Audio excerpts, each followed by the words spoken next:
Welcome back to another episode of Front Row Cinema, a movie podcast for movie lovers by movie lovers. I'm your host, teacher Trimboli, and with me, as always, my co-host, fresh out of his stint in prison.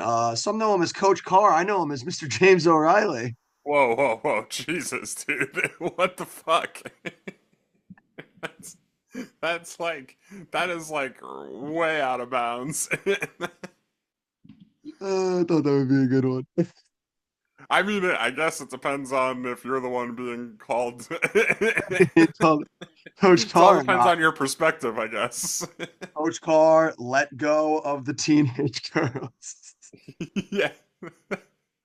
That was like one of the funnier parts of the movie. Like he's like when Tim Meadows really just goes like has like had it, that's like one of the funnier parts, yeah. And then Coach Carr just like runs out of the school. Coach Carr just fleeing the scene of the crime. And each week we take a look at my 1,000 movies I've seen in theaters and we see how well it's aged, along with the hype surrounding the film, its box office analysis, and legacy in the film industry. So if you enjoy this kind of content, hit that sub button on YouTube, leave that 5-star review on Spotify and Apple Podcasts. It's how you help the channel grow. Jim, what are we watching tonight? We're watching Mean Girls. That's right, a seminal classic for those who grew up in high school in the 2000s.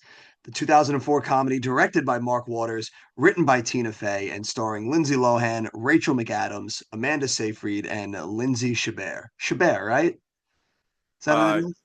Not yeah, Chabert. but Chabert I call sounds her Shaybird, but her name's not Lindsay, it's Lacey. Lacey. You're right. I don't know where I got Lindsay from. Yeah. That was the part I Fumbled, was focused on. And I gotta fumbled the say, first half. I am disappointed by the absolute disrespect that you just showed the star of Hot Frosty. I apologize. Just like absolute Lacey. I, wanton disregard for great work there. I was so preoccupied with getting the last name right, I completely forgot what her first name even was. I was like, we'll call an audible. I know it's an L. We'll just go with Lindsay again. That seems right. Yeah, it's all right. For Absolution, you have to go watch Hot Frosty again. Oh, dear God. That's my five Hail Marys is just watch Hot Yeah, Frosty. exactly, exactly. You gotta sit there and watch Hot Frosty and think about what you've done. They go, you must atone. Well, let's see if I can do that. I have my DVD, but we don't have a log line to go to because I have a lovely steelbook here. So there's no log line on the back.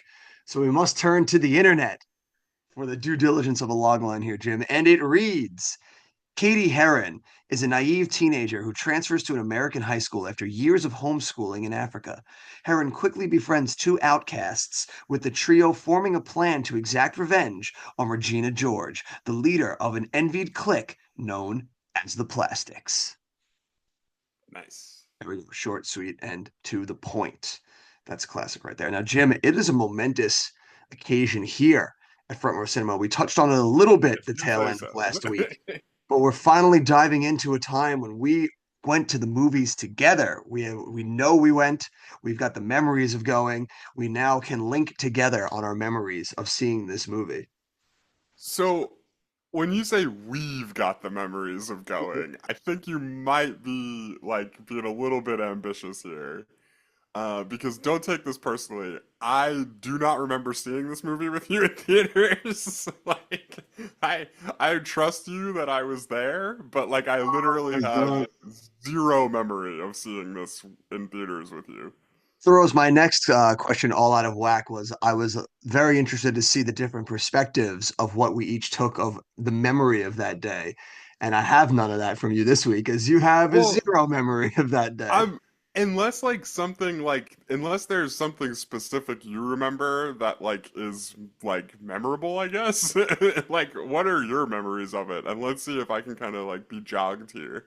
Okay, we'll see if I could cinch you back in here. Well, first off, Jim, we should specify that I do have my ticket stub from Mean Girls Wow. that we went and saw.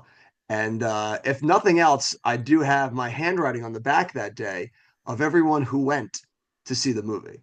And your Okay, so hold name, on. can Let me full screen you here. you It's can you kind make of out hard to those make out. names? I see the name Big Jim, which I'm assuming is me. That definitely is you. And then I can't. Is that Mike? Yeah, Oh oh, wait, I I don't know. shouldn't Yeah, say other really, people's names. really Let's throwing. not put that in Yeah, there. maybe take another beat on that one. Maybe just say Mike Yeah. B. let's cut that part out. Yeah, Mikey D is on there, who I remember Mikey D, and then I cannot read the other two And names. then we got Ryan and Brendan. Oh, okay, yeah, that Also, sounds all about right. that was the Yeah, because league for the first movie. 2004, this would have been when we were in like 10th grade, I think, right? We were end of ninth. Okay. Oh, right. Yeah, and we'll get into like when this movie comes out, like in a bit. End of ninth. But Jim, we saw this May 14th, 2004, the 420 show. You want to take a guess at what the ticket price was for this movie? Let's see, 2004. It's like a early matinee, right? Like 4 o'clock, I think, still gets discounted a little bit. Or a late matinee, I guess I should say. That's a late I'm matinee. gonna take a stab. I'm gonna say the tickets were 625. Ooh, Jim, you're on the high end there, Jim. The ticket High for this, end. yeah, Jim, in 2004, May 14th, we were seeing Mean Girls, $5.75. Wow. I was pretty close though. I mean, like I was high, but like only by I was only off by 50 cents. You were not that far. You were not that far off, but still, Although yeah, Price is Right rules, I lose. So I think Price is Right rules is the only way to do this. $5.75 for all of us to go see Mean Girls. And now, Jim, I don't know if this has brought any memories back to you after saying the people, because if you've noticed Nope. of the group of people that we said, there's one name that kind of sticks out there since he never really ran in our group ever again after this event at the movies with us. Yeah, see, like this, I know what story you're thinking of, and I know that this is a story I've heard a bunch, but I am like almost 100% sure I wasn't actually there when this happened. So it's like blowing my mind that my name is on that ticket. Maybe you I just don't weren't. even know if we want to tell the story. Do we want to? You just weren't. Oh, I mean, you're fine. You weren't in the bathroom for the story. Maybe that's what it is. Maybe I just like was off doing something else while this happened, and that's You why I guys don't were just remember it. waiting outside while me I and was yeah, so let's set the scene here. will be I am menacing. outside in the lobby playing Time Crisis 2. That is true. Yeah, there were the video games out there. So you I were have nothing to do. I was not aware at the time and was only made aware after, and I was shocked and appalled. Now, what exactly happened? Like, let's see if you can jog my memory on this one. so the legend goes, good old Mikey D comes to the movies with us. First time he's ever come to the movies with us. First time he's coming to hang out with our group of friends. Right. Then we decided to give him the true Danger Crew experience. And after the movie, me, him, and Ryan all go to the bathroom. Mikey D takes a stall. Me and Ryan use the urinals.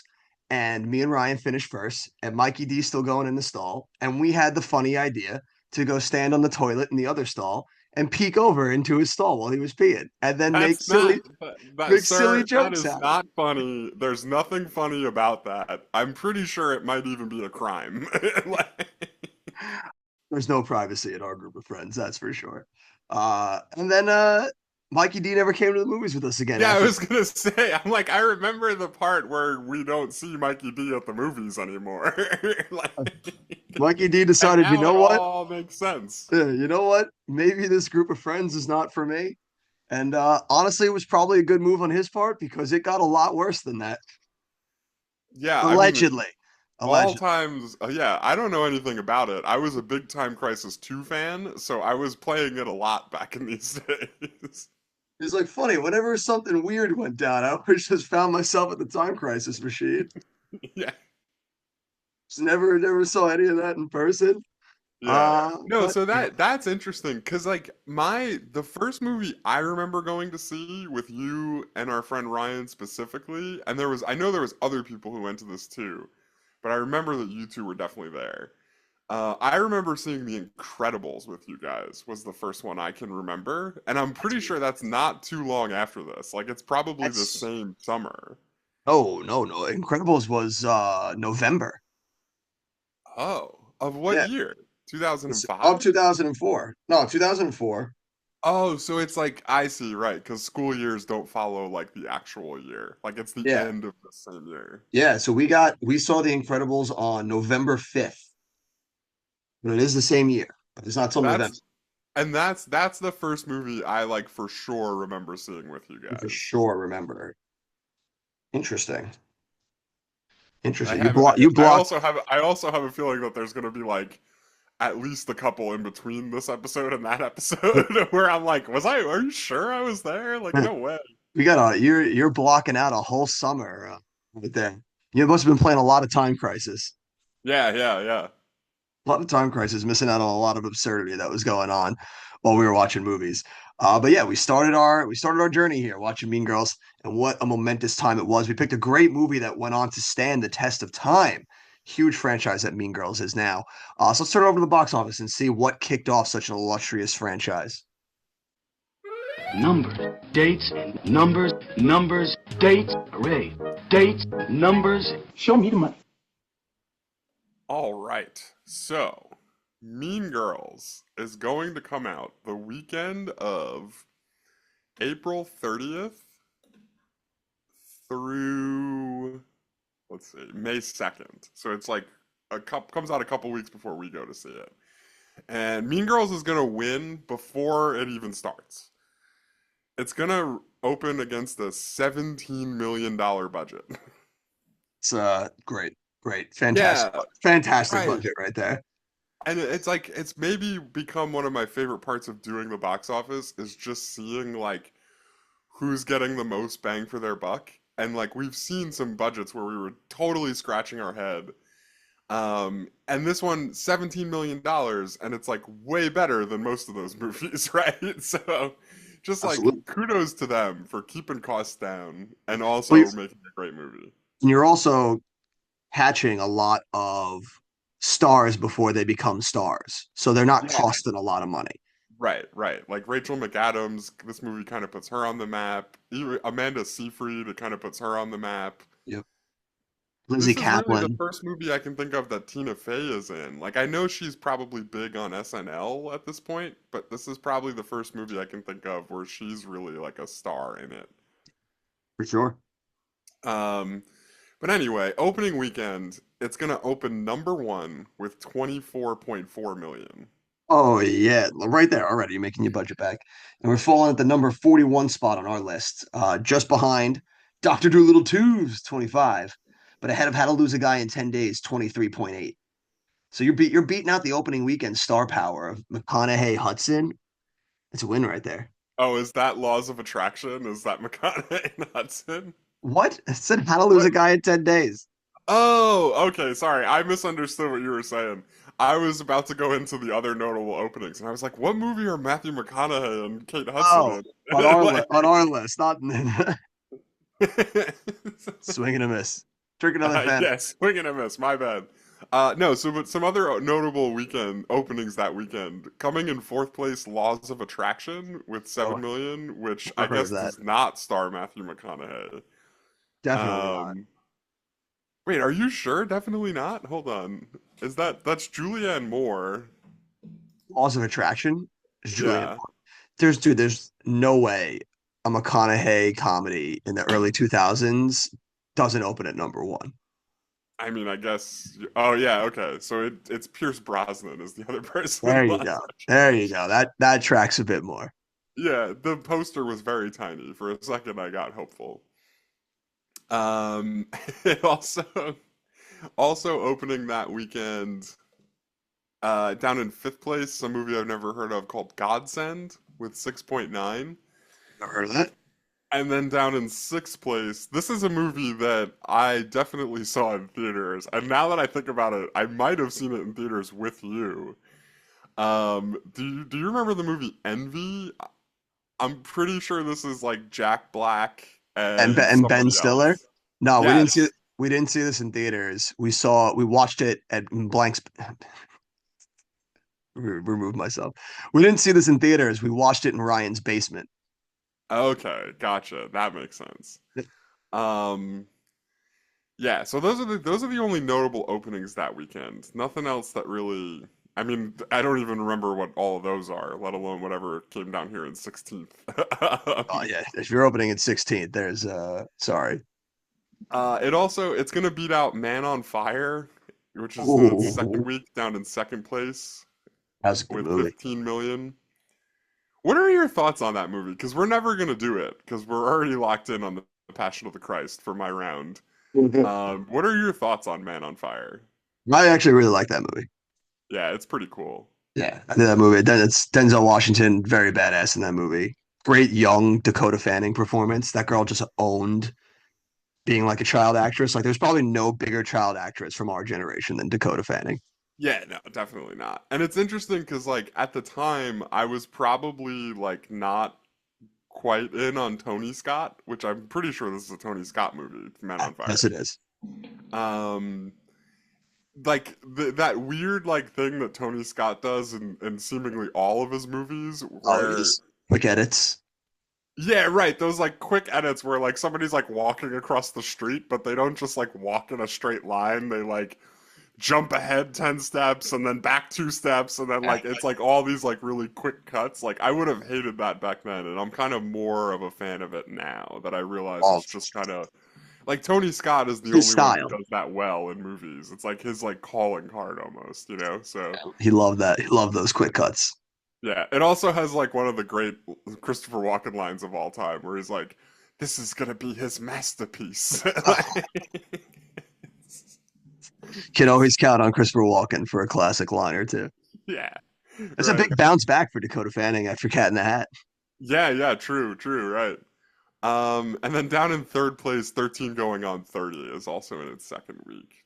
Nice. Classic rom com. Um, all right, going into weekend two, Mean Girls is going to drop 44%. It's going to come in second place with 13.7 million behind a movie that I am sure you saw in theaters, and I am also pretty sure I didn't see with you, but I guess we'll see what you say.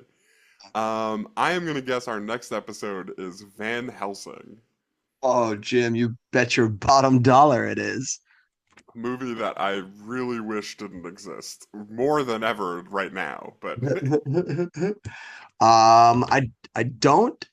Obviously, we'll have to check back in next week when we do the episode, and I pull out the ticket stub to see if you came or not. But I feel like you were there, but I don't know. Maybe you I weren't. I don't think I've ever Maybe you seen weren't. this whole movie. I don't Then think it I've watched it. that one could have been a me and Ryan extravaganza. It's quite possible.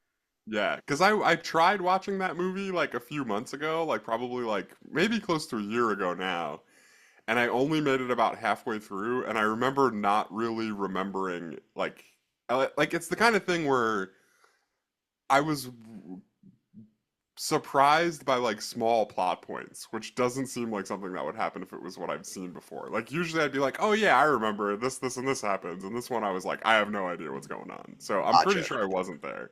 Hey, well, get ready to put yourself through the rest of those 40 minutes. Yeah, can't wait. It's gonna be great. I only watched that movie the once back when we saw it in theaters and never touched it again because it was dog shit then. So ready to dive back into that again. Not very good. And then just from weekend two here, one other notable thing coming down in fourth is the opening weekend of the Olsen Twins vehicle New York Minute, Of course, which it's I just again, I can't believe you didn't see this. I'm so bummed we're not going to be talking about New York Minute. It's lame. it's a shame. It's a shame you're already locked in on the passion. All right, going into weekend three, Mean Girls is going to drop 25.5%. It's down to 10.2 million, which is a pretty good drop from weekend two to weekend three. And like again, they've already won because the budget was so low to begin with. So like at this point, literally everything is gravy, right? This is already a success. We're just printing money at this point. Yeah, it's going to be down in third place though, behind Van Helsing, and behind what I am going to guess is Just guessing. another You're movie just we will be guessing weeks watching. out now. Yeah, well, it's gonna get easier now because like these are movies that I know for a fact you've seen, and like we still talk about to this day. There'll be less Um, guessing since we're going to be like week to week now at this point. right. I mean, yeah, maybe. Well, it's like I don't If know. multiple movies come out in a week, you can guess. It's more of a guess of like which one did we go see first. Yeah, that's fair. That's fair. Because I mean, I know for a fact that you saw Troy. Dude, are you kidding me? Yeah, which Absolutely, I saw I Troy. am so hyped up for the Troy episode. Dude, Troy day one was there. Fucking absolutely. And then just really quick, Mean Girls is in third, if I didn't say that. Still behind Van Helsing and then Troy. Down in 15th place. Do you remember this movie? This is a thing, I don't think I've ever seen it, but I'm pretty sure I know what the heck this is. It's a movie called A Day Without a Mexican, where just like a fog is like in LA and just like all the illegal immigrants are not there. You pluck this movie out of a time machine from No, this year. that's why I'm bringing it up because it's just like, oh man, this might turn into like more of a documentary coming up here. I have never heard of that movie, but if you had pitched that plot to me right now, I would assume somebody made that this year. Yeah, no, it's from 2004, and I remember it back then because it was like it was the whole point of the movie was like, no, you really don't like want these people to go because like who's gonna like pick your fruit and like clean up after you? You know Who's what gonna I do mean? all the shit that you actually don't want to do? Yeah, so it's just it was very funny to scroll past this because it's like a real blast from the past, and I haven't thought about it in a while, and it's like, man, oh man, A how times really have changed. ahead of its time movie. Must that And then movie back into the lexicon this year? I think if we're gonna be going week to week, we can just kind of follow Mean Girls out of the top 10 here. Ride her out. Weekend four, it's gonna be down in fourth place with another 6.9 million. Weekend five, it's gonna be down in seventh place with another 5 million. That's actually Memorial Day weekend. It has a pretty good Memorial Day weekend. Um, Weekend six, it's gonna be down in sixth place with 2.9 million. And then weekend seven, 10th with 1.5. Finally, in weekend eight, it is down in 14th place with $557,000. Well, 7 weeks in the top 10 is good, though. It managed to break over the average. I feel like the last few episodes, everyone's been bowing out in the 6 weekers. So big for you, Mean Girls. It's going to join some other 7 week notables like Armageddon, The Fellowship of the Ring, The Mummy Returns, and the absolute classic that is Dr. Dolittle 2. Yeah, yeah. And I mean, not for nothing, those 7 weeks, if this movie comes out like basically the first week of May, those 7 weeks are taking it through the summer, like into the last week it's in the top 10 is the middle of June, you know? So like maybe not quite in the July pickup, but But for a movie that cost you 17 million, that's like a really good run. Top 10 like through May and June basically. also for a movie that's, not a big tentpole or like the summer blockbusters, for it to find a home throughout May and most of June when they're dropping a lot of blockbusters is big. Like that's a That's what I big, yeah, mean. that's a Yeah. big, that's a big win right there. And like it's maybe the best example of counter programming we've seen because it's not really competing with any of those big movies. But what it's doing in like weekend four and weekend five, which is Memorial Day weekend, is it's just pulling in like a solid less than 10 million, like 6 million here, 5 million there, 3 million here. But all of that stuff is so good when you only spend 17 million making it, right? So like Like, it's like a pretty amazing example of how this kind of movie could be a success in theaters back then. yeah, absolutely. The mid-budget back then was a tried and true method for a reason. And I'm sure all that ancillary money they made from DVDs and everything afterwards, like proves why this movie ended up becoming like a certified franchise. Yeah, and so I mean like we'll talk about some totals, right? Domestic 86 million and then like some extra change. International 44 million and some change for a worldwide total of 130.1 million. Yeah, like that's off of like a $17 million budget. Like that's a huge success. 130. Right, and I mean you just brought it up because we always bring it up for like movies back then. Like this is another kind of movie like where this is gonna crush in DVD sales. Like it's a classic for people who were around watching this, especially our age. Like it's absolutely gonna be like amazing in home video. Yeah, and it's a must-have back then. 130 going to put us at the number 47 spot on our list, just behind the Cat in the Hat's 133.9, and ahead of Spy Kids 2's 119.7. It's a little solid spot for it right there. But when you look at like how small the budget is for Mean Girls against the budget of Cat in the Hat, like night and day. Right, night and day, right, exactly. And then just one last thing, because you also brought up that this becomes like a quote unquote franchise. Like it does have like a Broadway musical. I believe it was on Broadway anyway. Broadway Uh, musical.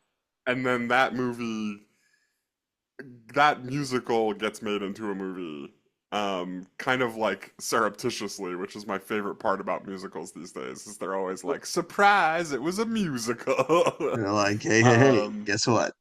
but just to do that comparison really quick, like the 2024 version finishes with 72 million domestic, or 72.4, let's call it, 32.4 international. So it loses both of those to the original. And then obviously it loses the total if it loses both of those. Worldwide, it finished with 104.8.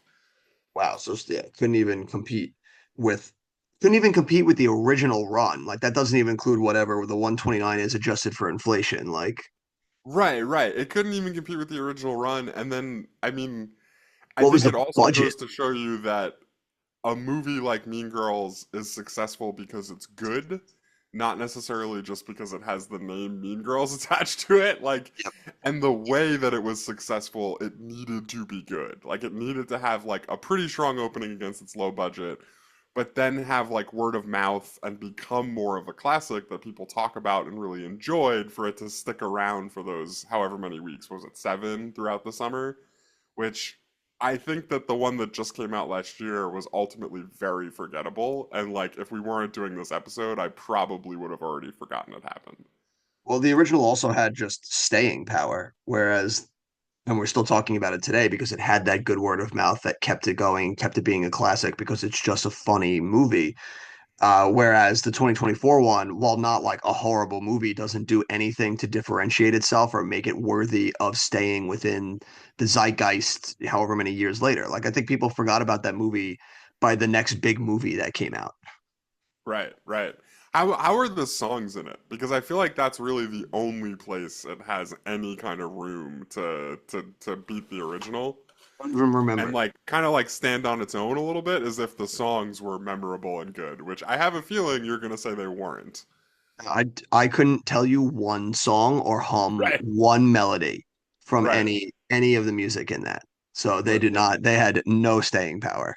I'm also going to take a stab in the dark and say that you remember most, if not all, of the lyrics to Sweet Tooth from Wonka.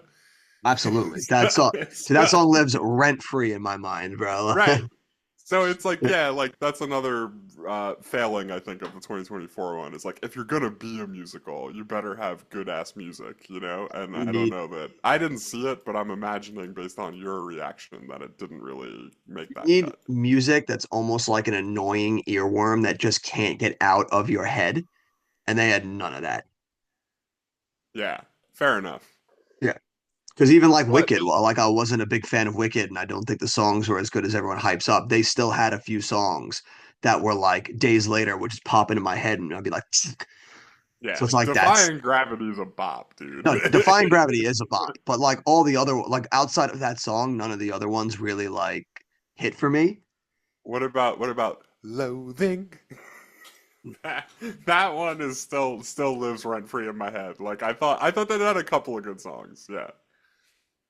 But yeah, but the new one just didn't do enough to differentiate itself. And I wonder also if that's also a case of them obviously trying to speak to like a new generation of kids if it's just a movie that's just outside of our wheelhouse because we're not from that generation. But the Yeah, opposite side maybe. to that is it shouldn't matter. A good movie should be a good movie whether or not I can relate to the people you're putting forth or not. Yeah, right. And I mean we'll talk more about that later cuz I mean I'm going to like spoiler alert. I think that this is like one of the better comedy movies like maybe ever and like definitely from the early 2000s. For sure. And I mean, hey, that goes for everybody. This movie did well not only commercially but critically as well. Yeah, Uh, I'm critics dying to hear the cinema score. critics 84%, audience 66. That was an interesting one right there. I would thought that would have been higher considering how like talked about this movie is. Yeah. 7.1 on IMDb and it hits Jim. A minus cinema score. Nice, right. It clears the hurdle Yeah, that all movies must clear. it gives the people exactly what they're after. But there are some people out in the IMDb world that didn't get what they were after, and we got a couple of oneers here. Yeah, I mean, I can only imagine. When I was watching it, this was something that was really in my mind was all of the things that I thought people were gonna like point out about this movie. So I'm really dying to see. So we got our first person here. They're right. I took my 10-year-old daughter and her 9-year-old friend to see this movie. The trailer led me to believe it would be about a girl's struggle to be cool while being prodded to join a math team at her new school. Instead, it had more references to sexually implicit content than I'd ever expose my child to in a lifetime. STDs, lesbians, fugly sluts, and too large vaginas. Why this managed to garner a PG rating in Canada is totally beyond me. Oh Even in my the U God. even in the US, it appears that all it got was a PG-13. Disgusting. Uh, First of all, hilarious that it ends with disgusting. But like the whole review, I was like, I don't know, this guy, like, what's this guy's deal? And then he said he was Canadian, and it made so much sense. like, like if you remember, this is one of the things in the movie that makes me laugh the hardest is that like the little girl is like watching like Girls Gone Wild commercials like on the TV and like learning how to do like suggestive dance moves and like flash and stuff through TV. So I was like, what guy with a 10-year-old American kid would think that this was way too much? And then he said he was from Canada, and I was like, oh my God, it all makes sense. It's like totally got it. I think we should make a rule. No Canadian reviews on this show. So I don't want to hear is from people in is Canada ever I again. will say the and looping in for sexually implicit content, lesbians in with everything else was dear God, Right, guy, you right, a like bit my out there. God, dude. I think But you guys supposed to be welcoming in Canada. I am gonna take a page out of our current president's playbook, and I am putting a tariff on all Canadian reviews from IMDb or otherwise. We don't need them. Strike them from the record. Yeah. Got my stenographer out here. Get it out of there. We got this next person, Jim. This next person might very well take the cake for you here. I think you might love this one. Oh boy. They write. Recently, I just watched this movie in high school and felt like I was being Chinese water tortured. The most generalized statement that I can make, it's terrible. But since I am not the kind of person who just makes a generalized statement and leaves, I will elaborate. Mean Girls may represent a realistic school somewhere, but in actuality, no high school has people act as moronically outgoing in such vast masses as this movie. In a real high school, people are very laid back and don't really care what other people think of them. On the topic of cliques, yeah, What? they exist, but no one group of people honestly gives a flying fuck what another group of people thinks of them. Mean Girls seems to possess a mentality of if someone calls you fat, you have the right to blow their head off, which is not What? realistic, general high school belief by any means. Another aspect of this movie that I thoroughly hate is its use of swear words. In an actual high school, people swear either because they are upset, it's part of their normal vocabulary, or because they have a somewhat legitimate reason for doing so. In Mean Girls, the swearing is so pointless, annoying, and excessive that you just want to hurl all over these idiotic girls. Frankly, Mean Girls was extremely hard for me to sit through, and I actually felt obligated to look away most of the time because of the overwhelming amount of bullshit on the screen. Well, that is about all of the reasons why this piece of crap movie sucks big time and should never be seen by any sane human. The only reason why I'm writing about this movie is because I want to get the message out on how bad it is, and because it just surpassed Dumb and Dumberer as my least favorite movie ever. I am thoroughly upset at how this movie is getting such a high rating on IMDb when it should be definitely tanking hard, very hard. I just hope that when most people saw this movie, they were high on cocaine, so that they might have actually enjoyed it and given it a better rating. All in all, Okay. if there really are people in the world like the majority of the characters in Mean Girls, I can definitely see a reason for why the death penalty is still in effect. Oh, here we go, baby. Here we go. I was with you. Like I was into that one, and I was really like on the fence as to whether it was a troll or not. But I'm just at this point, that ending took the cake. That like once again in a review for a movie, we have decided that human lives must be taken. like, Like, it's so amazing. I must kill. I don't, do you, like, I don't even understand what the fuck that person was talking about. I don't It know felt like they because weren't making any sense to me. like the where they really lose me. Because it's like, sure, you can say maybe in your high school there weren't really cliques and nobody really gave a fuck. But the weird flex that blew my mind was her being like, the reason why kids curse is because like they're upset, it's part of their vocabulary, or they have a reason for doing it. And then goes in Right. Mean Girls like it's pointless, annoying, and excessive. But it's like those three reasons that you just named are any of the reasons why they would do it in the movie. Like, Right. what are you talking It's about? any of the reasons anybody would do it is Yeah. like because they're upset or because they just do it all the time. Like those are the only two reasons anybody curses. It's just like, what are you saying? Like, Yeah. like you And you then you like you proved your own point in complaining about the movie. yeah, and it did like wasn't wasn't high school, I mean, obviously the movie like plays it up for a movie because it's like more entertaining in a lot of the ways it plays it up. But like, wasn't this kind of exactly what high school was like? Like, crazy rumors would spread all the time. Like, who knows if they're true or not, even to this day, you know? Um, like, so, like, I don't know. It just felt like it, like, for me as a kid who was literally in high school when this movie came out, it feels like it kind of nailed it in a lot of ways. And this person does not agree, I guess. I don't, but they didn't really convince me. I don't know what their gripe was against it, but it does seem very a lot of the shows and movies that I've seen. This one feels as close to a teen, like what the kids are actually like in high school when we grew up, as you could get.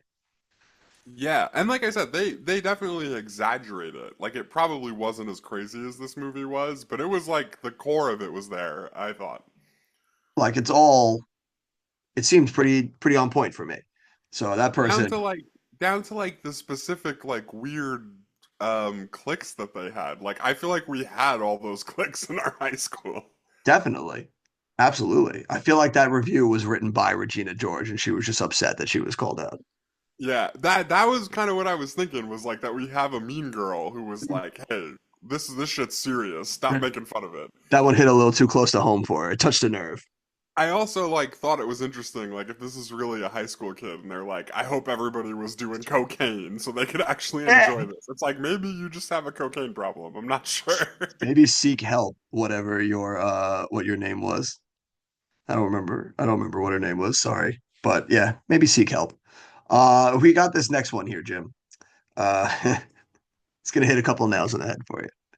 Oh And boy. they write, this movie took a lot of its material from other movies, especially Clueless. Those who do like this movie and are using Clueless as a comparison are just that, Clueless. Clueless was about a girl who didn't realize what a snob she was and rectified it all in the end. This movie was filled with so much us versus them mentality that it ended up coming across as disturbing. Leave it to Tina Fey to try to politicize this entire movie. Notice how gays, outcasts, and smart people are all heroes, while the rich, beautiful people are the narcissistic villains. Yep, I knew we were Truthfully, gonna get here. Truthfully, this movie is anti-Clueless, as the characters who are bad are more like Cher. I don't mind a movie that stereotypes characters, but this movie seemed to make them so unlikable that you wanted to hate them. Just a bad movie. Yeah, It's like, I mean, Jesus, guy. so a couple of things. It is a lot like Clueless. I don't care what this person says. It's the spiritual sequel to Clueless, as far as I'm concerned. Yeah. Um, Also, what was that part at the end there about about how just read back the last like few sentences? Where would you like me to start? Where he politicizes the entire movie? No, after that, because I just had a thought and I can't remember what the heck it was. He goes, truthfully, this movie is anti-Clueless, as the characters who are bad are more like Cher.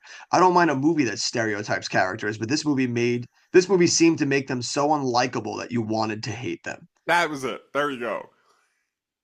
Of course it did. Like as an adult, do you like any high school students? Like the whole point is like you guys are all assholes and none of this matters. Like you try and be better to each other. And like why are you doing this? So Like, like yeah, like everybody's unlikable in this movie, but it's by design. Like they're all supposed to be stupid. Right? Do you agree or Absolutely. And they're all supposed to be like learning a lesson that it's like everyone gets caught up in that high school bullshit.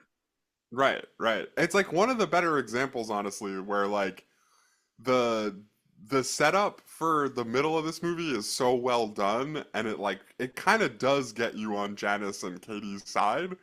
But then as it goes on, what Katie learns and what Janice learns and what we learn is like maybe that wasn't a good thing to do. Maybe we shouldn't have done a lot of that stuff. Like it actually led to a lot of really bad consequences. And when we break it down the way Janice does at the end of the movie, we kind of sound like giant assholes when I think about it.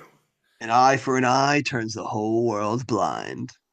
Yeah, so I don't know. I just like I feel like I'm gonna get on my 10-star review high horse and I'm gonna say that that person just didn't get it.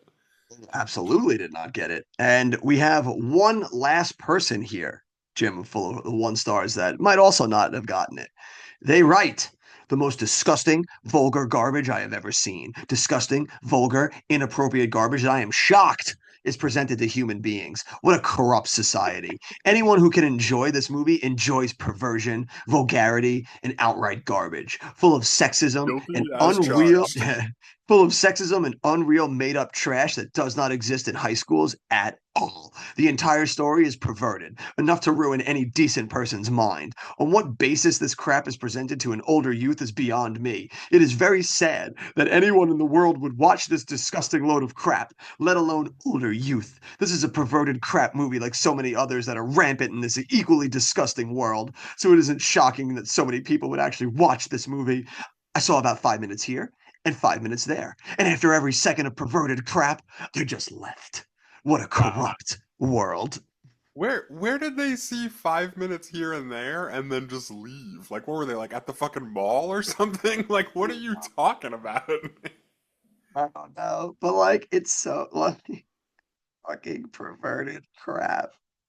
Like this movie, yeah, obviously takes place with certain themes of high school. That's just a part of high school, which is, sexuality and, finding your hormones. Yeah. But I don't think that any of it is dealt with in a manner that feels overly disgusting or vulgar in this movie. Like, have No, they ever not at watched all. a teen comedy like Right, yeah, Mean Girls, the movie that first put on the screen high school cliques and yeah, teen sex and like I would love to put Eurotrip on for this woman if this movie was too vulgar for them. yeah, but like I mean like any teen movie from the 80s, like come on. Yeah. Like Show them Porky's like you want to be no, but like vulgarized.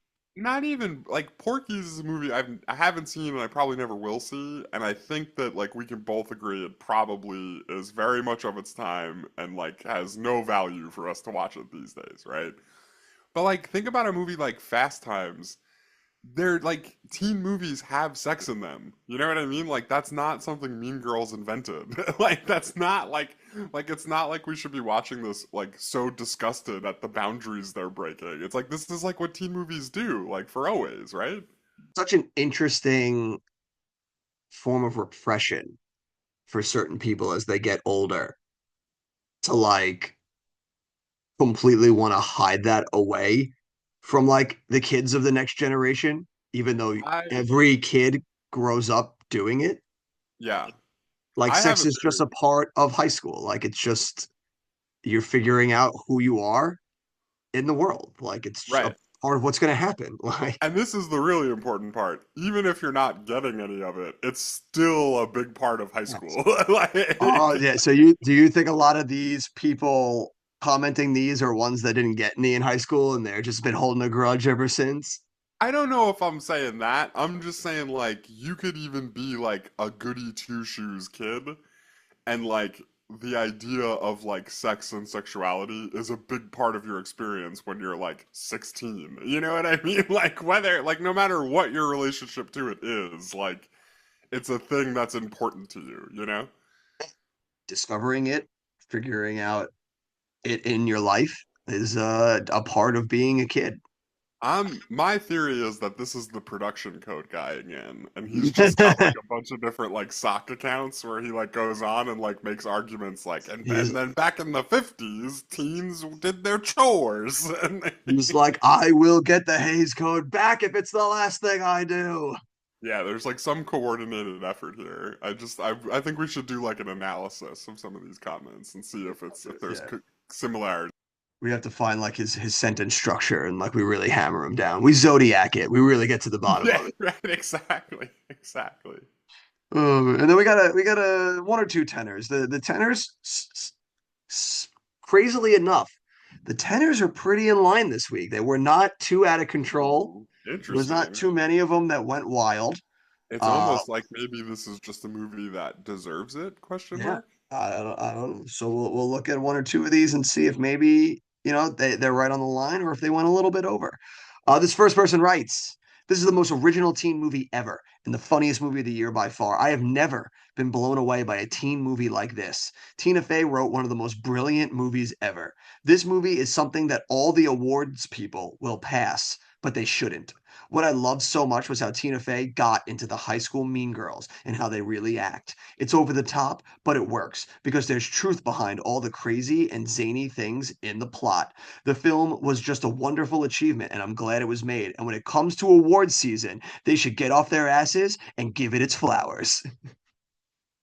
I mean, I don't know. Like, I agree with a lot of that comment. I think that they hit a lot of nails on the head, but I'm not quite sure if this movie should have been winning like Oscars. Well, Like, hey, I she think just said awards, Jim. She might be a big MTV movie girl. oh yeah, but there's no way this didn't win MTV Movie Award. I mean, I guess we'll talk about it later, but like this feels like this should be like the return of the king of the Teen Choice Awards and MTV Movie Awards. I can't imagine that it isn't. He's like, how did this not get 13 nominations at the Oscars? Yeah, but that's kind of what I think they're getting at is like the Oscars would never reward a movie like this, but they ought to. And I think I agree with a lot of what they're saying, but I think at the end of the day, I'm somewhere in between. This movie deserves Oscars, and also it's a good argument for why the death penalty should exist. I'm like somewhere in between those two like we, places. we always are able to find the extreme examples and figure out where the healthy medium is on any given movie. Yeah, absolutely. And we've learned that for this one, it is the death penalty should exist for people who starred in it, and this movie should win all the Oscars. like, like it still like blows. I know we do this every week, but it blows my mind that there's somebody out there like they should put Tina Fey in front of a firing squad for doing this. Like, Because like no matter how many times we do it week over week, they still find a way to like describe it in a way that sounds completely new in how insane it is. Like yeah, but like also like they all use different words, and some of them really take it to a place that's like maybe pushing it even further than the last time. But at the same time, they're all kind of rooted in the same thing, which is like I didn't like this movie, and I want everyone who did to pay. Like it's insane to me. it's like take any revenge movie and then just replace like the thing that they lost with them having to sit through this movie. Yeah, right. Like it's kind of like the Count of Monte Cristo, but instead of actually getting revenge, they can just make like really nasty comments online. No, no, you know what it's like? It's like the Michael Douglas movie Falling Down, but instead of sitting in traffic, you watched a Right, really shitty movie. right. Like honestly, if Falling Down was made in like 2005, the whole movie is he just goes home and writes really nasty shit online. Like that's it, right? Like he has no reason to freak out. Like he's just like, you know what? I'm taking all this aggression out on Mean Girls. All out on IMDb for the world to see. It's indecent. We got one last one here for us for the 10 stars. And they write, this movie shows how it is now in high schools and how disgusting girls can be. When I first saw this, it told Oh me, boy, wow, hold on. Chud alert. it's This is an all my ultimate slam dunk. I've never seen somebody that's more obviously like gonna turn this into misogyny. Keep going. Jim, their IMDb handle name is Corn Star. porn star? Yeah, porn star. So Wait, we'll like with a P or a C? no, so porn star, but take out the P and put a K. Porn star. Oh, like the band Corn. Oh no. Porn star. Uh, Oh no. when I first saw this, it told me, wow, if that is how girls in small towns act, how do they act in Hollywood? Lohan and McAdams make a great duet in a movie, and I hope that in the future they make another movie together. I really enjoyed watching this movie because it really shows how girls can ruin each other's lives by making one phone call or letting out one secret. But if the film industry finds that more of these movies are coming out, girls are going to use movies like that as examples, and parents are going to be really upset that rumors of their child are going around their school and that your daughter is making stuff up about other people. But other than that, it's an awesome movie. But did they say that? But other than that, wait, this is a 10-star This review? is a 10-star review. Wow. Okay. Wow. I'm, you know what? I don't know what the heck that was. I'll give that guy, I'm gonna tip my cap to Cornstar. That took a lot of twists and turns that never made any sense at all. So sure, Yeah, not, Cornstar. not, honestly though, didn't get nearly as bad as I expected it would after that opener. Like when it was like, He could have this been a just lot worse. proves what girls are Yeah. capable of. I was like, oh no. Yeah, like you were just gonna immediately go into that tangent. It's like, this is why the men are better. Women should know their place. It's like, all right, dude, easy, easy, Cornstar. But instead, he decided to take the route of if Hollywood learns more about this, girls are going to start lying more. It's like, what? Yeah. I love when he was like, if this is what girls in small towns are capable of, I can't wait to see what they do in Hollywood. It's like, dude, this is like a Hollywood movie. Are we like, They're like, what are you saying? Like like this isn't Hollywood, reality, man. Take a deep breath. like Hollywood's just sniffing about, and they've got like undercover people in small towns, and they're just watching like for liars, and like, girl, you're a great liar. We need you in Hollywood, and they just leave their card. Right. I mean, what is acting, TJ, if You're not right. lying? You're right. This for you're ready for the big time. Lying in Iowa, not going to do it for you. We need you to Yeah. prove your worth in LA. You can only go so far here in Iowa. You're the big town liar in a small pond. Yeah. I think they're in Wisconsin in this movie though, which is Wherever like they are. totally weird to me. Because she says she's going to like Madison, which I guess could be in a lot of places, but I just assume that's Wisconsin. Yeah, I mean they never really specify, so you could pick any small town USA and put it in there. Although I Yeah, don't yeah. know, like I like I guess I don't know where I'm Yeah. going with that. I I mean, guess I it could no, be I do get what you're saying. Like if it was in Wisconsin, for one thing, there'd probably be a lot more snow. And for another thing, there'd probably be a lot more like ugly uh people. sturdy girls in Packers sweatshirts than Regina George's. Like So it's I'm saying, like like they pull up to Regina Jordan's house. It's like this huge sprawling mansion. right, Like, like or it do it is kind of like very Southern California. Yeah. yeah. Yeah, like it screams like they're in like a closer, like a suburban area outside of a metropolis. Like, Right, right. but yeah, all right. So Jen, let's turn it over to you. Where do you fall on the line between a firing squad and this should win Oscars? So I'm like, I want to make it clear, I'm not anywhere near a firing squad. I just want to make that like straight off the top. I am not rooting for the death penalty after watching Mean Girls. Like the thought hadn't even crossed my mind, if I'm being honest. Crazy thought for to cross anyone's mind for anything. But I do love this movie, and I was excited to go back because this is one that I had told you that I could probably do blind because I've seen it like no joke, probably close to like 25, 30 times I've seen this movie. It's one of those ones where like if somebody brings it up, I very rarely am like, nah, I don't really want to watch that. You know, I'm usually like, all right, yeah, cool, I'll watch Mean Girls. Yeah. Um, but I did like going back to it now because it's been a little while, and part of me was wondering going into this, like, do I just enjoy this because I was like 14 or 15 when it came out and it was like definitely for me? And I don't think that's true. I think that the thing that stood out to me this time was like the pacing and the structure of this was so good. Like it was such a well-written movie and the way that it like kind of like breadcrumbed me to the point where she becomes a plastic herself. Like the first like 50 minutes of this are so well written and so good. And I just like, do you agree? Like, what are your thoughts? I absolutely agree. I think this movie is perfectly paced. It never drags at one point. I'm always in, and it's always pushing the plot forward. And watching it now, one of the things that like struck into my head that made me laugh is that it's kind of just like an undercover cop movie where like Yeah, she's gonna go undercover in the plastics and try and like take down the system from the inside, but then right, ends up right. becoming too embroiled in it that she can't recognize herself and has to pull herself back out. And I'm like, it's not. But the whole time I'm watching, I'm like, is this just The Departed? No, not The Departed. You know what I'm thinking of? Do you remember that Lawrence Fishburne movie? Oh, Deep Cover. Yeah, Deep Yeah. Cover. I'd say it's closer to Deep Cover than The Departed. But Or even the one I was talking about the other week, Cruising with Al Pacino, where he goes into the gay leather sex club. Like, yeah, yeah, yeah, yeah.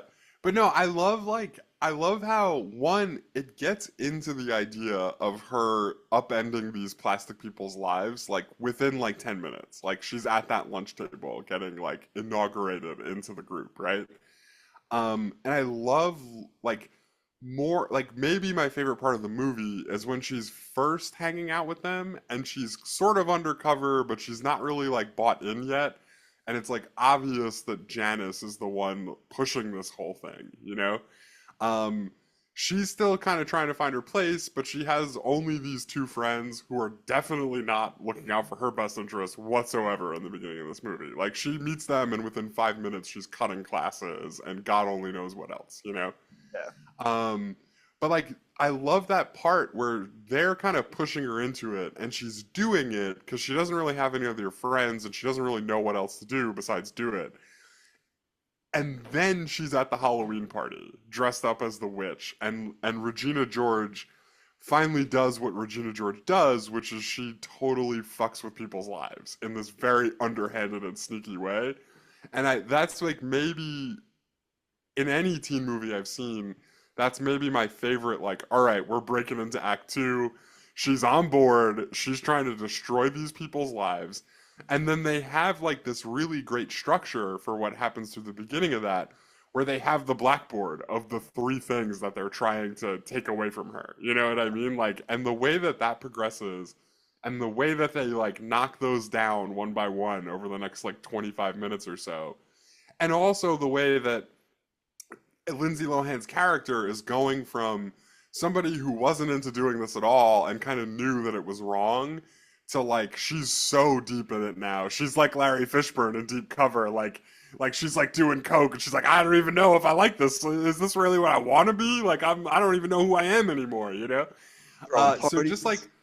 all of that stuff makes it such a good movie. Like the story plays out so expertly for like at least the first hour. It's like and like not even in like a I was a teenager and I enjoy this movie and it's funny, but like in a this is actually really well crafted kind of way. No, it's an insanely well written movie. It follows the formula to a T, and it finds fun and inventive ways to put that formula down to paper. Like those fun and games that you were talking about, those three items that they have to bring her down is the perfect fun and games of the situation. Yeah, yeah. And then the midpoint reversal where like she now learns that she is the mean girl when Right, Janice like throws the paper right. back at her that she made. And it's like now like it's very well crafted, very well written. And I think it's an absolute credit to Tina Fey. I think Tina Fey is such a good writer and is so hilariously funny. Like this movie, there was another one too where I was wondering if it was going to follow a lot of other comedies where it would have moments that I would laugh, but overall I didn't think the comedy would age as well. But this movie is just hilariously funny, and so many of the bits still work. And a big thing that I always talk about that I love, especially in comedy movies, is making sure that the little things break through and Yeah. add to not only, obviously making sure that, Lindsay Lohan and the plastics and Janice and the set pieces around them are funny, but that the school is littered with what feels like real people and feels like a real school and Yep. adds such a layer and dimension to it that makes so much of the stuff around it so funny. And Yeah, this I mean, movie is just littered with stuff like that. some side characters that really work for me. Amy Poehler is so fucking funny in this movie. Yeah, And like amazing. As that cool, the cool the cool mom, yeah. And I mean like there's a lot of good sight gags just based off of what we know about her. Like when the dog starts like chewing on her nipple, Yeah. like it gets me every time. And she can't even feel it for whatever reason. I'm assuming because it's like fake. I don't think that's really how it works, but like that's kind of like what I'm taking away from that. Yeah, so like her as the cool mom is so funny.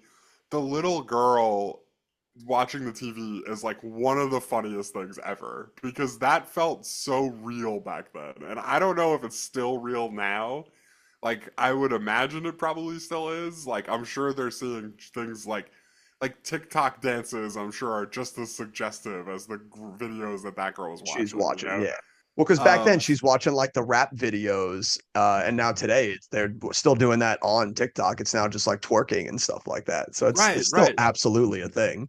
And it works so well because it's like one, it's like very recognizable. Like you see that and you're like, oh man, yeah. Like I like when I was a kid, like I totally knew dudes who had younger sisters or girls who had younger sisters that were like way more knowledgeable about that stuff than they ought to have been. Like they were Yeah, clearly being like guided down a road by like some kind of media or something, you know? And it's also like this perfect way to be like for the movie to be like, this is how early this starts happening. You know what I mean? Like all of the stuff that they're doing now in 11th grade in this movie, like we were laying the groundwork when they were in elementary school. And maybe we should think about that, you know? Like maybe that's not a good thing that we're doing, you know? So like I love that character. I love the coach teaching the health class. Like Coach just Carr, like baby. yeah, Coach Carr. And just like how like, oh, I missed the health class. I'll never know what important things I missed. Yeah. He's like, It's do not like, have sex because you will get gonorrhea and you will die. yeah, you'll get chlamydia and die. All right, everyone take some rubbers. Yeah. And then yeah, right, that everyone takes some rubbers. And then that comes back later when he's like, you will get chlamydia and die. And then he starts like spelling chlamydia and like Also this with a is K. something. Yeah, he spells it wrong. Like that shit got me Yeah, that so gets me good this every time time. around. Like he's like, all right, chlamydia, KL. And it's like, I don't think that's how you spell it, man. Dude, it's so great because all the teachers are just like so silly. Tina Fey, hilarious in this also. I died when they first have Katie come in and Tim Meadows comes in. He's like, we got a new student all the way from Africa. And it just cuts to the one black girl in the school class. She's like, Yeah, right, right. I'm from here. Like, Yeah, absolutely. Who also that girl has a great line when they do the like come together moments in the gym and they're doing the trust falls. yeah, That's the same girl who's like, I'm sorry I called you a gap tooth bitch. bitch. It's not your fault you're so gap toothed. It's like one of the funniest lines in the movie.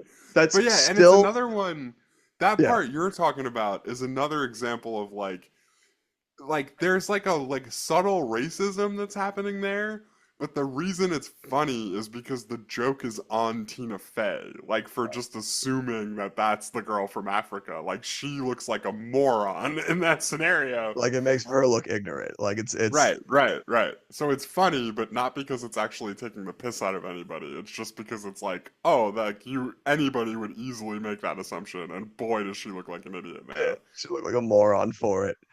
Yeah, it's so funny. There's that whole trust fall scene, that whole segment. I love like Tim Meadows is was perfect for this role in there. Like when he first sets it up, he's like, I did not leave the South Side for this. Like, Yeah, right, right. and then This the is one girl, also yeah, this is the stretch of Tim Meadows in like the aughts where he's just on fire being like the ancillary character in comedy movies. yeah, where he'll just show up in any comedy movie, just crush in his supporting role, and then dip out because Yeah, he's so good. His face when the girl's like, "It's not my fault. I have a wide set vagina and a heavy flow," and he just right. like takes like a 3 second pause. He's like, "Yeah, I can't do this." Yeah, right. He's just like, Or when I'm it, out. I yeah, need somebody yeah. else to step up here. Or when he's like, "We are gonna get to the bottom of this. I will keep you here all night. You can only keep him till 4. I will keep you till 4." Yeah, yeah, yeah. So no, I mean he's great. Like the other teachers are all pretty great. Like And then there's something interesting that this movie does, like more so in the first like 15 minutes, where it has these really like jumpy cuts and kind of like almost like office style like mockumentary cutaways that I think make it feel like you said like the plot is always advancing because like the exposition is always interesting, right? Like for me to learn who Regina George is, there's a lot of ways for that can happen. And like some of them are like somebody just being like, yeah, she's like the head bitch. But they hammer it home by doing like 4 or 5 small cuts to just like when one time she punched me in the face, it Yeah. was awesome, you know, like Yeah. those like and like The small it's like very vignettes. nonsensical. Like it like cuts to those like in like 2 seconds and then it's on to the next one. And then the next thing you know, they're like walking through a hallway somewhere. But it makes the first like 15 minutes of this feel like a total breeze, you know? And by the end of it, I'm caught up on everything I need to be caught up on. I'm kind of on this like whirlwind ride where I'm never getting bored because I'm always trying to figure out like where I'm headed, you know? So I don't know. I just think it's like a really well done like opening to a movie for Yeah. those Oh, reasons as well. and that's a quick, easy, and fast-paced way to just get us in and know exactly who Regina is. And it also breathes more world to the high school by getting random Right. kids like commenting on the rumor mill around school. Like this is like the stuff like they just talk about. So like Yeah, it's right. almost feels like in those vignettes when like they're talking like that we as the audience are almost like one of the kids in the school, like Yeah, just right. being Right. around for this. Right. It feels like you're in the hallway Yeah, and that girl's telling you that story, which yeah. is like, again, like so on point for what high school felt like, where like, you know, this is like somebody telling you some story about themselves that who knows if it's even true or not. You know what I mean? Like maybe they're hyping it up, or maybe it's a story about somebody else that they heard like fifth hand and now they're telling to you. And like just like the absolute like the draw to like want to believe them when it's something crazy and how that like spreads and grows like it feels so So close to real. reality to me. Yeah, because I can't tell you the amount of times I've heard through games of telephone when I was in high school, different rumors, not only about people in our school, but of like the most random shit. Like Right, I believe that Jamie Lee Curtis was a hermaphrodite for like 6 years because someone just started talking about that in school one day. And it was like, well, if they're right. talking about it in school, it's gotta be true, right? Yeah, Like right. I mean, if they know about it, I can't be the only one who doesn't know about it. I gotta tell people and make sure they know I know. yeah. And then like Like, you start to get older, and you're like, God damn it, we're all fucking stupid. Like yeah, right. Well, at least some of us do. Some people still believe a lot of dumb That's rumors. true. So some people get past high school and they never have that moment of clarity where they realize, oh, everything I learned and told other people like was absolutely not true. Yeah, yeah. And they just So, dig in harder. no, Thankfully, so most of us have seen the light. right, right. And so like I don't know, just like there's so many things about this movie that mesh. Like the way that the setting works, and it might be the strongest part of it, is what we're talking about right now. Like the setting in the high school is so well fleshed out. And it does like this really great job of like cuz like I don't know, do you remember when you were in high school like I always looked at teachers as like a kind of like authority, you know what I mean? Like obviously cuz like in a sense they have a lot of authority over you when you're a student at a school.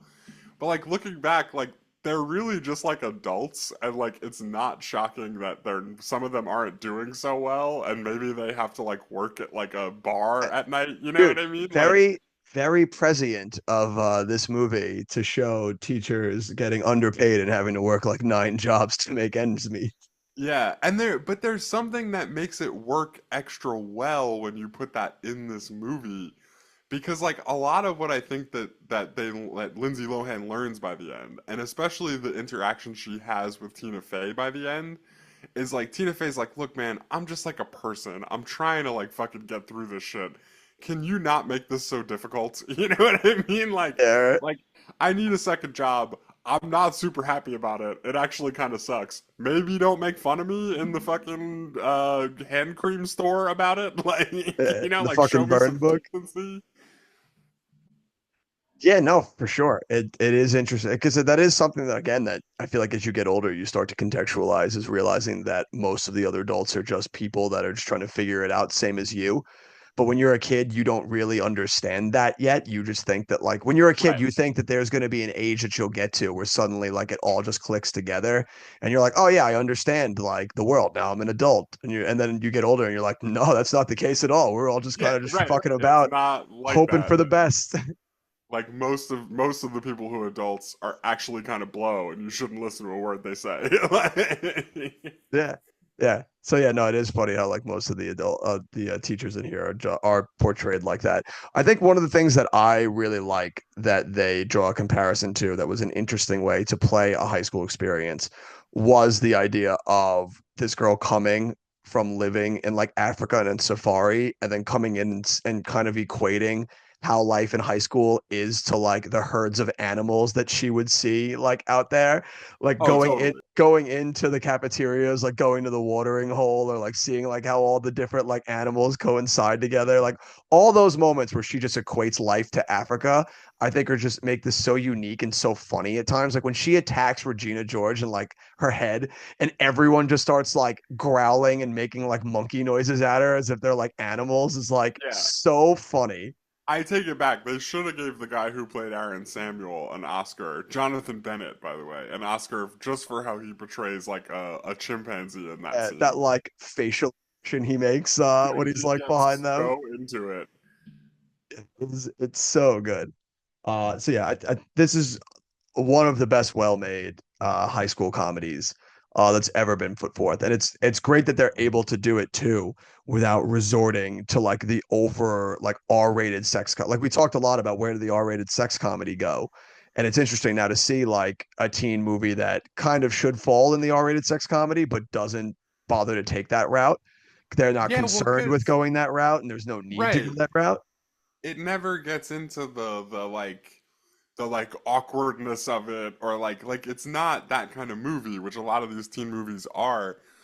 It's just a thing that these people are using to destroy each other, which makes it fit the point of this movie so well, you know? Well, yeah, and I like how you see like the different because it's like your R-rated sex comedy is, most notably usually from the high school boys' perspective, because for them, True. most of the time in high school is just about like trying to get laid because it's just like that's what we think is like the thing to do, and that's what we're obsessed with. We're obsessed with sex, so that's the thing we'll chase. And then it's interesting to see it from the other side's perspective, where it's like a lot of the times for girls, they're going through this whole deal of like how to get through high school without tearing each other down because they tear each other down more than they because like they have it in their ideas that like guys are the ones that would do it, but they're way more judgmental to each other than guys ever are to girls.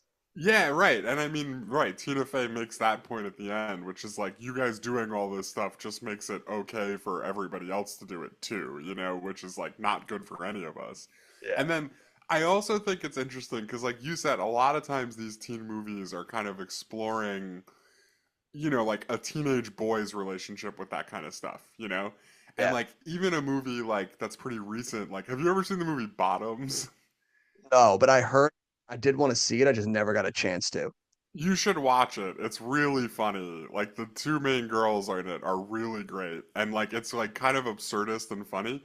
But even that is like that and something like Booksmart, for example, feel like movies that are like, this is a teen movie and the characters are going to be what you would expect, but we're just going to make them girls instead of boys. Whereas this movie, I think, like explores something interesting, especially with Cady Heron when she realizes like in the middle like yeah what I figured out is that I've learned how to control everyone around me, like she's like I know how to make everyone do what I want them to do, and like I don't necessarily like that's a crazy thing to me because I think there's something real about that. Like a pretty girl has like a lot of like I don't necessarily want to say control, but like they have a lot of like ability to like get people to react a certain way. You know what I mean? And like I just found it like this is the only teen movie I can think of where they're like, yeah, and like the more I did that, the more I realized that wasn't so good for anybody. Like so like I don't it's just an interesting angle. Like it's unique enough in that way, if that makes sense. No, I think it absolutely is like that, and that definitely hits hard. And she basically by the end, she learns the most valuable lesson that only Spider-Man can teach. With Yeah, great power comes great responsibility. right. With great Exactly. attractiveness comes great responsibility. Like, yeah, I Yeah. could get that guy to do this thing for me, but should I? Yeah, I mean that's not even the Spider-Man. That's the Jurassic Park. She was thinking so hard about whether she could. She didn't stop to think if she should. Learning the great lessons from our forefathers. Yeah, so I don't know. I think this is a really good like coming of age movie, and the story is really great. Like I said, the pacing is phenomenal. It learns like a lesson that I think is really important by the end of it. And I don't know, it's just a great movie, man. Like it's so well executed. It's a lot of fun. It's a lot of fun. And of the coming of age stories and a lot of the teen high school movies that we've done and seen, this one definitely ranks up above with the top. Yeah. The parents are up there too, by the way. Her parents are so funny as side characters where Yeah. they're just Where's like where's Cady? She went out. Isn't she grounded? Are they not allowed to do that? like they're equally as unprepared for like the American teenage experience as she is. So like they're just like in way over their heads. It's like it's so funny to me. No, it's great. And we haven't even like mentioned any of the other plastics at all. But it is crazy watching this movie now, like just how many stars it cultivated. Yeah, I mean Rachel McAdams goes on to be like a real legitimate Huge. like A-list star for a little Yeah, while. I would say her and Amanda Seyfried, like they really, this movie helps catapult the two of them into a like a level of stardom because they still work in big movies today. They Right. do a lot of really interesting stuff. Right. And they get Definitely a at lot the of leading roles too, is the other yeah, thing. Like they're yeah, not just like character actors who are showing up in movies, like they're getting like there's Amanda Seyfried vehicles. There's Rachel McAdams vehicles. vehicles. Yeah, they're not getting relegated to Netflix hot frosty properties. There's hold on. There's I was saving that for last because it's the best, dude. Lacey Yeah, Chabert yeah. maybe has the best career out of any of them. Hot Frosty, get out of here. Hot frosty. Even Lindsay Lohan And now found also herself at home on Netflix. there's one person that we haven't even mentioned, and sorry, I might have just stepped on you saying her name. How can we get a shout out for Lizzie Kaplan's breakout role in this movie? Yeah, yeah. She also goes on to do a bunch of stuff. Definitely, probably not obviously to the level of Rachel McAdams, but she in her own right's been in a lot of stuff. Cloverfield. Yeah, I Um, mean she's probably more on the like character actress side of things. Like she's just somebody that like if you need a solid actress in a comedy, like you might be calling up Lizzie Kaplan for a yeah, while. yeah. She's a good But that she girl. works, man. She works. I mean, she's in Hot Tub Time Machine. That's Now right. That you is what see I. me Yep. too. I mean, like, it's not just anybody that's replacing Isla Fisher in a movie. I'm just saying. It's true. That is true. So yeah, no, this movie culminated a lot of big stars. Put Tina Fey on the map as far as getting to make movies now. She would go on to do a bunch of other comedies. Yeah, and I mean, like, Amy Poehler is probably another one. Like, this is probably the first movie that I saw Amy Poehler in, right? Like, At least although I that don't I know, can when think was of. Wet Hot American Summer? Amy Poehler was Oh, in that was that. before that, but I didn't see that until way after I saw Mean Girls. Yeah, the only other thing I can think to say, and like this is something you kind of brought up a little while ago about giving Tina Fey some credit. I think the reason, like one of the big reasons this sticks out from like a lot of teen comedies, including ones that came out like around the same time, like something like Sex Drive, which is like just a few years later. Um, it's very clever in a way that you don't see these movies generally be clever. And I think that that's very much like Tina Fey's voice on screen, you know? Like I think that that's something that she's pretty famous for, like all the shows that she's worked on, like SNL and 30 Rock, 30 like Rock. there's like kind of like a dry cleverness to her sense of humor that I think like elevates this movie a lot. Sure. I would definitely agree with that. She's definitely the voice that helps bring this across the finish line and makes it such a movie that we're still talking about 20 plus years later, 20 years later. Yeah. Yeah. Although I mean we did just talk about Scooby-Doo 2 Monsters Unleashed, so maybe us talking about it isn't such a big Yeah. a big feather in their cap. So but the people out, the common man still talking about it, however many years later. And we should give a testament to her just to that writing ability too, that there was every chance that this movie comes out and it feels alienating to boys and men to go see. But I Yeah, never feel that watching this movie. I always yeah, and feel like I'm right along for the ride, even right, though and it I has never nothing felt to that do with me even at back in all. 2004. I never Same. felt that. You know Yeah. what I mean? Like it was just like clever and funny and Yeah. enjoyable. Yeah. It's an inviting movie for everyone, despite like if you're not a teenage girl. Like, and that's a hard thing to pull off and a very impressive thing that she's pulled off. Totally. And I think that's all I got to say about Mean Girls, unless you got anything else that we haven't touched on that you feel the No, need. I think that's really it. And then like the big thing I was gonna go over in IMDb deep dive was kind of like the breakout stars, but we've talked about that a lot, you know? Like we've talked about like Tina Fey, Amy Poehler, Lizzie Kaplan, Rachel McAdams, Lacey Chabert. So I think instead we'll start as always with awards and nominations. Yeah, I'm sure this movie racked up big time. Yeah, there's some things that are like crazy to me that I'm seeing already that are like wild. First of all, let's start with giving some love to Tina Fey. Okay. The WGA USA nominated her at the WGA Awards for Oh, Best Adapted Screenplay, which I think was probably a good call on their part. oh, that's huge. Do you want to take a guess as to what movie it loses to? Best adapted screenplay in 2004. Yeah. I can only hope it's Troy, but I know that's not the case. No, it's not Troy. Troy, believe it or not nominated in the Best Adapted Screenplay category. It's a highway Cowards. robbery, if you ask me. Yeah, absolute cowards right there. No, I can't even think of like movies right now that were based on books that would be any good because like there's no way it's Harry Potter. Like No, nothing like that. it's so So, his. all right. So, Mean Girls is nominated. Tina Fey.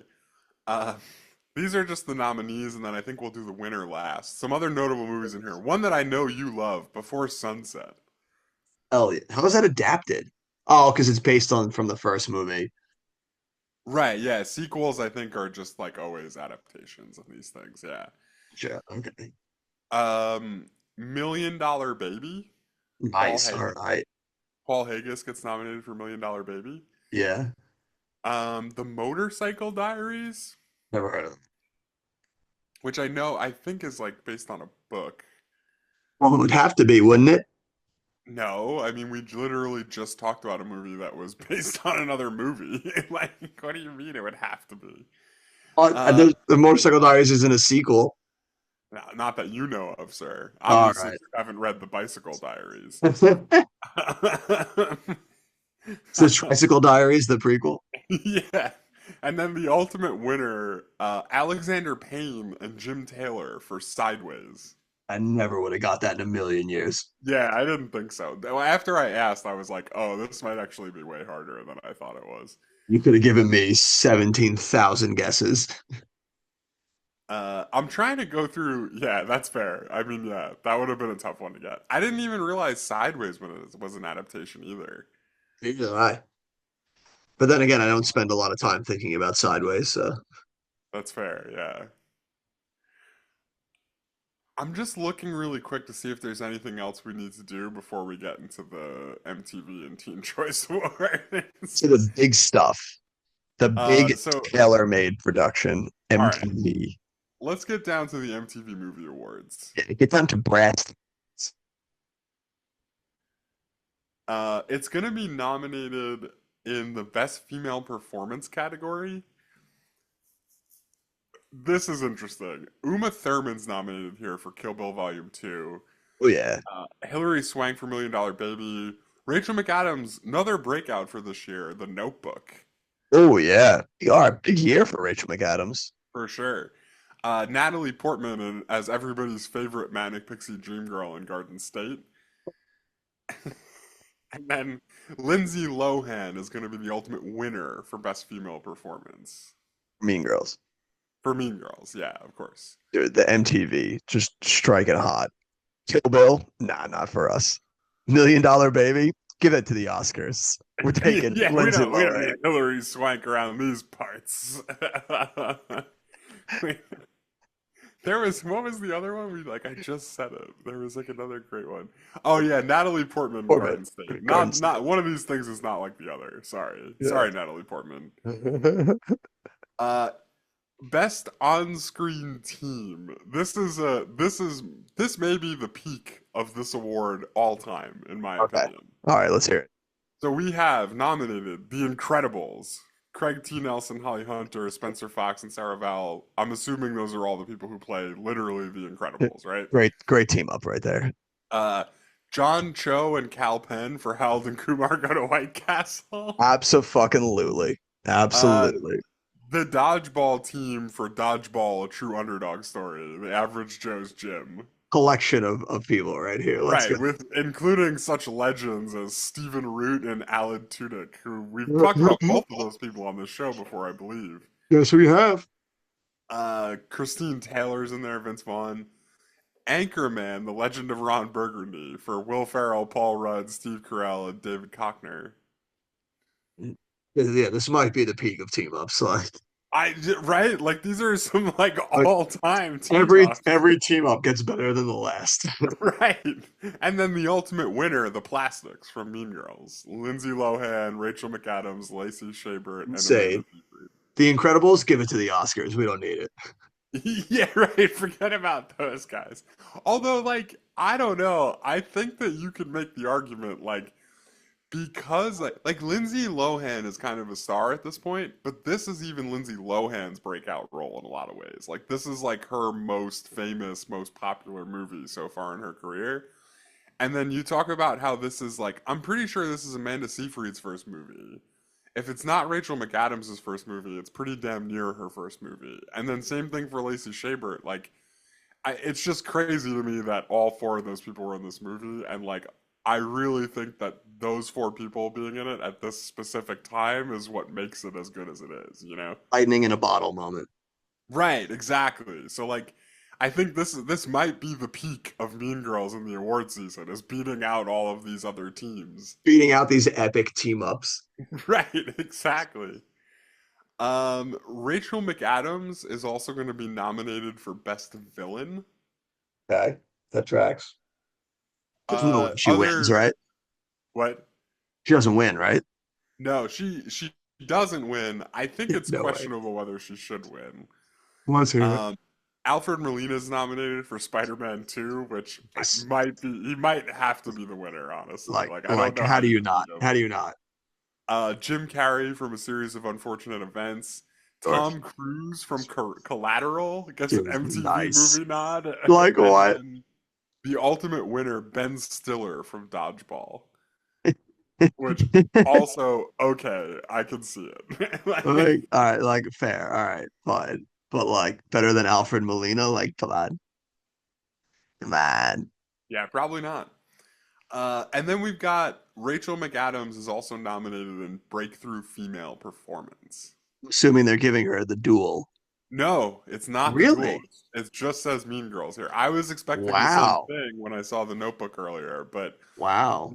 the MTV Movie Awards finally has some credibility and Yeah. some integrity, and The Me- only nominates people for one movie and one A Mean performance. Girls nom is so strong. We don't have to dual nominate her like Halle Berry when she made like 4 movies in a year to get her on the bill.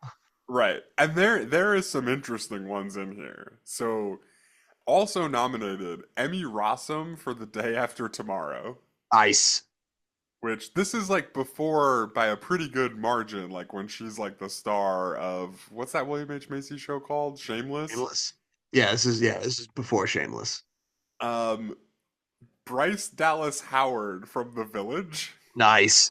Which this honestly might be Dude. the first time I realized that it was Bryce Dallas Howard in The Village. Village? Like, Dude, the best part about every name you've mentioned so far is we will do every one of those movies. I was gonna say, yeah, like a lot of these I know are coming up, including this one, Elijah Cuthbert in The Girl Next Door. Oh, Jim, we passed that movie already. Did we pass that? You didn't see that? That was last week's episode when that was in the box office. Disaster. I'm so disappointed. We missed out. it falls to the weight of the Passion of the Christ pick again. Yeah, yeah, that's fair. I gotta pick Passion. I can't. I do love The Girl Next Door though. And then Ashanti and Coach Carter is the other nominee, which Jim, rest easy. We're not doing that one either. yeah, it's like I'm pretty sure that one's not coming up again. But yeah, Rachel McAdams ultimately wins for Best Breakthrough Female Performance. I think that's fair. And then that looks like our last MTV Movie Award, which is gonna bring us to the Teen Choice Awards. Oh man, if MTV went hard, I can only imagine how hard the teens are going. Yeah. Lindsay Lohan gets Choice Breakout Movie Star Female, which is this is one we've talked about before. This is the one where Eva Mendes was nominated. Hmm. Rachel McAdams is nominated for Mean Girls / The Notebook. Oh, got the dual bill right there. We're Yeah, waiting we've for it. talked about this a couple times though, because Keira Knightley's in here. Lindsay Lohan ultimately wins for Mean Girls, Confessions of a Teenage Drama Queen, and Freaky Friday. One The thing that trio. I don't think we talked about, Okay. Scarlett Johansson is nominated in this category. For Okay. Lost in Translation, which you would expect, I Hmm. want to see if you can figure out the teen movie that she's also nominated for. Jim, would it be What is Eight-Legged Freaks? Nope. Oh, damn, man. I really thought I had that there. You missed ultimately one of the better heist movies of the early 2000s when heist movies were Oh, so okay. popular. Mr. Jim, I'd like to take another stab at it. What is the perfect score? Yeah, The Perfect Score, which is like that's a movie I need to go back and watch because I remember really loving that when it was in theaters. Young Chris Evans also. Yeah, young Chris Evans, that's all I remember more people from that movie, I swear. Lindsay Lohan is going to dominate this category. She's nominated, Freaky Friday is nominated, and Mean Girls is nominated. School of Rock's in here, Elf is in here. Inexplicably, American Wedding gets a nod. Like, just Jesus Oh, your Christ, Teen favorite. Choice Awards. 51st Dates is in here. So I'd imagine this is one that came up before because we've talked about a lot of these. The Ultimate Winner is a movie I'm going to guess we're also doing sometime soon, Shrek 2. Shrek 2, not like the rest of those movies, but yeah, of course we're Yeah, doing Shrek 2. it's Come on. it's a bit of a cut above the rest of those, I would say. It's like one of these things is not like the other. Choice movie actress in a comedy. Mean Girls is going to get 2 nominations again. I'm starting to sense a bit of a trend here. Rachel McAdams gets nominated for Mean Girls, and Lindsay Lohan gets nominated for Mean Girls. Jennifer Garner's in here, 13 going on 30. Drew Barrymore, 51st Dates. Allison Hannigan, again, for American Wedding. Just like, what are we doing, people? Let's Can't get it you can't together. run from it anymore, Jim. Queen Latifah for Barbershop 2 Back in Business. Kate Bosworth for Win a Date with Ted Hamilton. And what Uh, might be the biggest upset that we've seen doing any awards here. Okay. Lindsay Lohan does win for Mean Girls, beating out Kate Hudson for the absolute powerhouse that is Raising Helen. Fuck, knew you were gonna say that. It's just, I think it's just a nice reminder that sometimes these things aren't fair, you know? I really Sometimes the think that. teens get it wrong. Yeah, right. Sometimes the teens don't have their heads on straight. Another favorite thing of ours from the Teen Choice Awards is like the categories are very silly, right? So Yes. we've got 2 silly categories coming up here. We're gonna start with one that we've done. We've talked about this category a couple times. I don't know if we've talked about this specific thing. But for Choice Movie Hissy Fit, I know we've brought it up because Always Jason Biggs is obsessed. in here for, again, American Wedding. What were we thinking? Lindsay Lohan is going to be the ultimate winner, but in a twist, not for Mean Girls, for Freaky Friday. Okay. Rachel McAdams gets nominated for Mean Girls, though. She had plenty of hissy fits.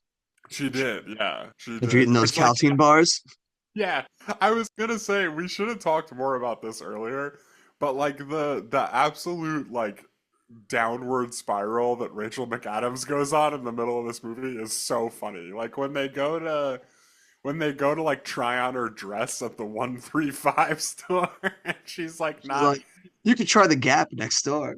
Yeah, right. She's just like slowly but surely like, and it's maybe one of the funniest gags in the whole movie when Lindsay Lohan does like the three-way call attack, and she's like getting Rachel McAdams to say like bad shit about Turning it Lacey back Chabert around on the on her. phone. And like there's something that's like so subtle, but throughout that whole scene, and it's pretty long, like it's like at least like 3 or 4 minutes long. Rachel McAdams constantly has like pastries in her hand. Like there's like one part she's like eating a donut, and then she's eating like something else, She's and then it eating a cuts like back. foot long of bread. She's got like a whole roll of like French bread in her hand, and she's just like chewing on it, like directly off of the thing. Like she's not even cutting slices. She's just like chewing on a thing of French bread. It's so funny. Well, very much deserved for her.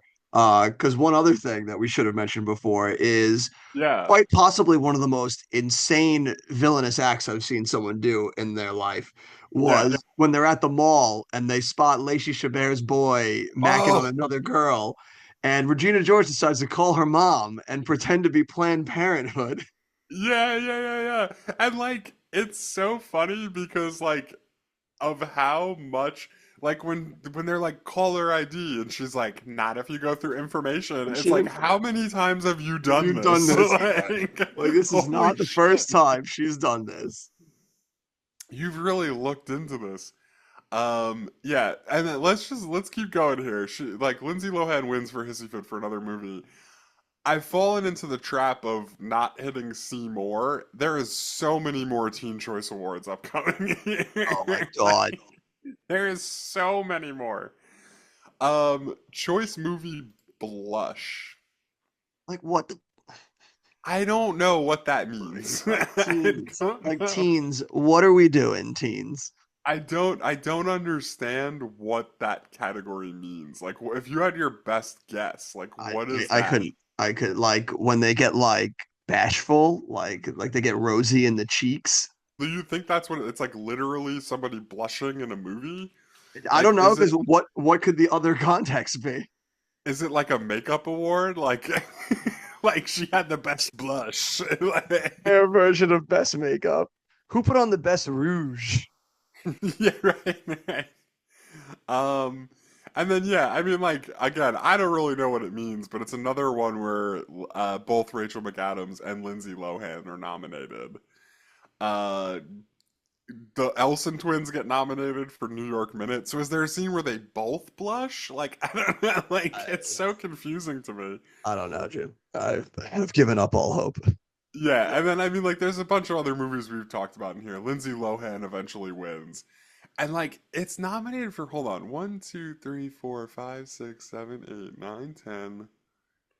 13 Teen Choice Awards. So Dude, this that's is the got to be a return of record. the Yeah, king this is. of the It's got Teen to be a Choice record. That Awards. that one girl in the IMDb review has got to be eating good right now. Yeah, this is like the return of the king of She wanted IMDb awards. God awards. damn it, she got awards. Just like It's me, insane. just like Lindsay Lohan at the Mathletes, we learned the limit does not exist. Yeah, right. Lindsay Lohan also gets nominated for Choice Movie Liar, which I think that one's a bit more straightforward because she lies a fuckload in this movie. I can track that one. I don't know that I want to go through all these categories I because don't think there's we need. so many more to go. I don't think we need. Maybe just one or two more highlights. If there's any Yeah. funny categories left. Uh, I mean, there's not really many funny ones left. Rachel McAdams gets nominated for Sleazebag. And then this is funny, but not because the category, more just because like I don't know that this guy did break out. Like choice breakout movie star Jonathan Bennett. I don't think I've seen him in one other movie other than this movie. Right, like unless he looks like way different now. He was in that MTV show Awkward, which was actually pretty funny. I don't know if you ever watched that, but No, never watched that. it's not a lot going on here. Well, I take it back. There's a lot going on here, just not a lot of things that you have seen would be my Anybody would guess. have seen. And then yeah, I Not think that's about it for awards. not I much mean, of a we could be breakout on here his all part. day talking about the Teen Choice Awards. If we learned anything, the Teen Choice Awards treated Mean Girls like it was the greatest movie ever made. Yeah, this Awarded, is their Return of the awarded, King. Yeah. awarded out the wazoo. Everything you could possibly give it, they were trying to give it. Yeah. Although I will say Lindsay Lohan fared a lot better at the Teen Choice Awards than any of the actors from Lord of the Rings did at the Oscars. That is fair. Yeah, at least a lot of these actresses got nominated for their performances. Not a lot of love for the Return of the King performances. And I don't know, I think that's really it for IMDb. I don't know that there's I much don't else know how much to deeper talk you can about. really dive than uh Yeah, and we've than been here for a 13 while. than 13 nominations in the Teen Choice Awards. There's not really much else you can go. So with that, I'll just say I will wait to see if I'm getting the good old Roger Ebert drop. I'm Roger Ebert. In a scene from the best film of the decade. This is a great film. Goddamn right, Raj. Jim, what do you think Raj thought about this? You think Raj wanted this drop? I think I'm gonna go out on a limb here, and I'm gonna say Raj gave this 4 stars. Ooh, you think Raj gave this the perfect 4 for 4? All right, maybe 3.5. Maybe three and So a half. you think he gave it the same score as Return of the King? The same score as Spawn is maybe how I would put Oh, it. fair, fair, fair. You're close. Raj gave this 3 out of 4 stars, writing in a wasteland of dumb movies about teenagers. Mean Girls is smart and funny. Yep, we called it. Yeah, the clever Yep. angle with Right, Tina Fey. right. Hits the nail right on the head. All right, Jim, I turn it over to you. Final ratings on Mean Girls. So I feel like I really painted myself into a corner here, where movies like Doctor Dolittle 2 and Scooby Doo 2 are getting 4 out of 5. And movies like Gladiator are getting 4.5 out of 5. And like, so I'm sitting here and I'm saying, like, well, I don't necessarily want to give this a 4 out of 5 because it's probably a lot better than movies like Doctor Dolittle 2 or Scooby Doo 2. But at the same time, do I want to put this on the same level as Gladiator? Like, Do you? and I do. I'm gonna give it a 4.5 out of 5 because it's like pretty Oh, close to perfect in my opinion. It's like about as close as you can get without actually being it. look at you, Jimbo, 4.5. Yeah, I'm like right there with you. I'm gonna give it a 4. I do think this is, just about as close to perfect as you can get on a coming of age story centered around high school kids. A lot of funny and just smart, exactly like Roger Ebert so eloquently puts it. So the 4 from me and a 4.5 from you, Jimbo, that's going to give us an overall score of an 8.5. And we only have one movie so far that's also scored an 8.5. So we're battling for the top Oh dog boy. right now of the 8.5. So do you take Mean Girls or do you take Chicago? Oh man, that's Yeah, tough. that's a I'll take heater. Chicago. That's a I'll take heater right Chicago. there. Yeah, I'll I'm take taking I'm Chicago. taking Chicago also. That movie was blew me away. But It's just hard for me to pick against the spectacle of Chicago, yeah, which is kind of I think what you're talking about when you say it blows you away. yeah. But man, what a two 8.5s right there. Those are absolutely fantastic on that board. So Mean Girls is going to settle in the number 11 spot right there, just outside of the top 10, right behind Chicago and just ahead of A Knight's Tale, which is at the top of the eights. And I think that's a solid spot to be in right there. Now, we're not taking a guess for next week, obviously, because we're diving into the following week's movie, which is the classic that is Van Helsing. God help Jimbo try to get through the rest of this movie. I'm so disappointed. It's gonna be such a bad week. But don't we're gonna get there. Don't worry, you're gonna make it. You're gonna be all right. Hugh Jackman, Kate Beckinsale, like you'll be okay. Okay, if you say so. I do say so. Do you have anything Not since American Wedding have I been so disappointed in having to watch a movie. and having to be put through something? Do you have a recommendation for the people? What are you jamming on? Uh, I don't know. Like, I'm probably not breaking any news here, but this is more just to get your reaction for something. Okay. I watched Solo again last night. Jesus Christ.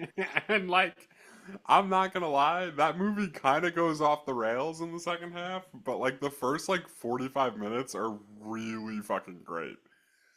I don't think that movie is a bad movie. It just has a lot of stuff in it that really pisses me off. Yeah, I mean, And don't get me wrong, I do think it's kind of a bad movie. Like mostly because and it's way too long and like it's like goes on for what feels like forever, even though it's only a little bit over 2 hours. But there was just a lot that it was doing right for me. it's fair. I don't know. I just don't think, and I watched it not too long ago also to like kind of try and recontextualize it now that we, so many years passed.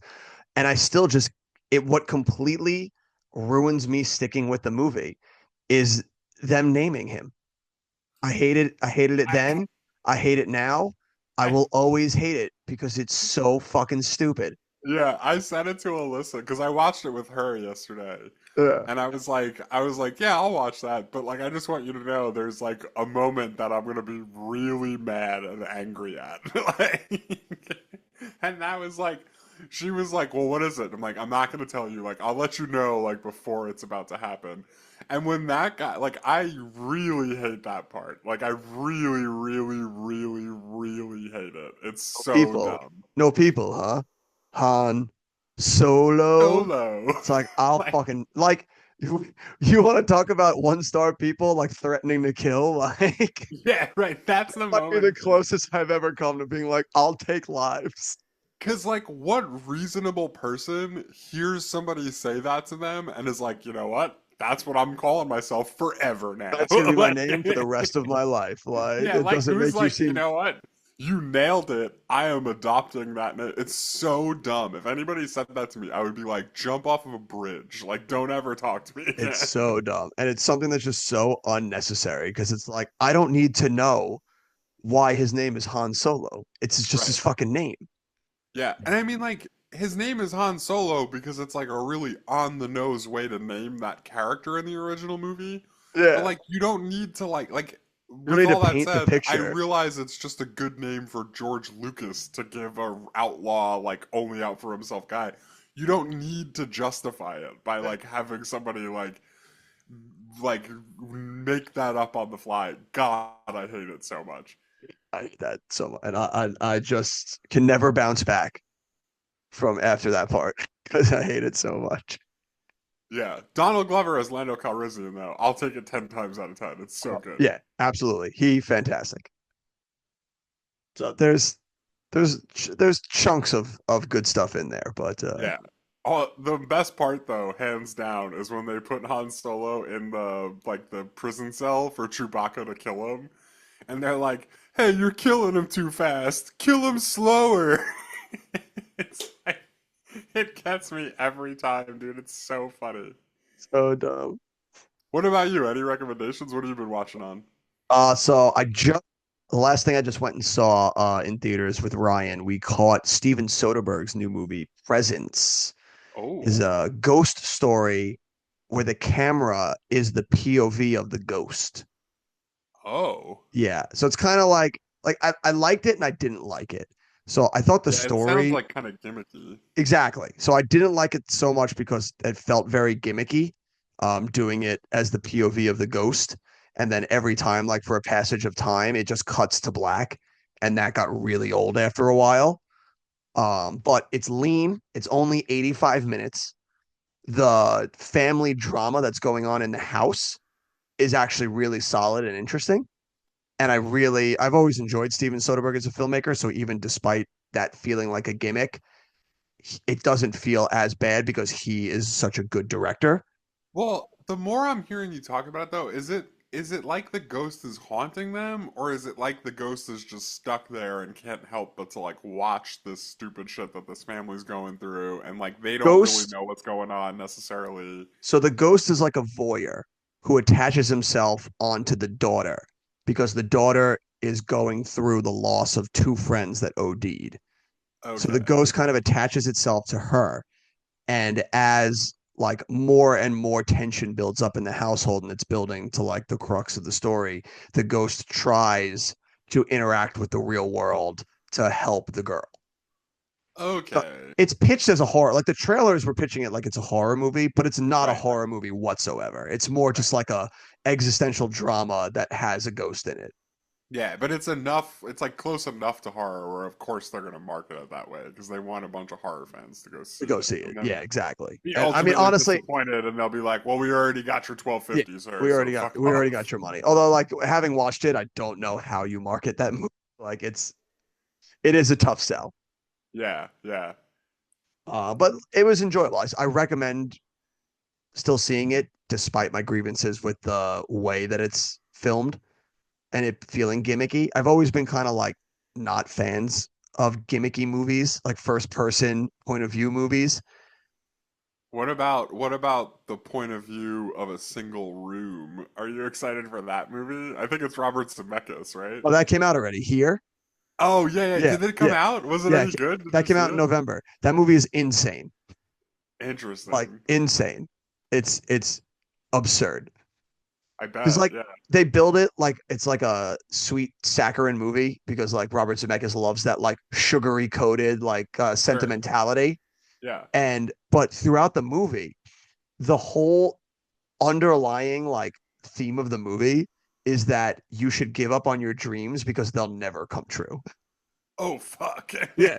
Like every single dude in the that lives in the houses throughout like the decades, like is just down on his luck, like has all these like great dreams that don't come true, and just sits there and laments the fact that like they didn't come true. Wow. Like That's it, actually an interesting twist, honestly. Like I'm happy to hear that it's more about like finding out like a common thread through a bunch of different people than it was about just Tom Hanks and whoever his wife was in that movie living in the house. well, it's weird because the whole time like Tom Hanks doesn't get to achieve his dreams and just stays in the house to raise like his kid because they got knocked up at a young age and like he has to stay and like help and take care of his family.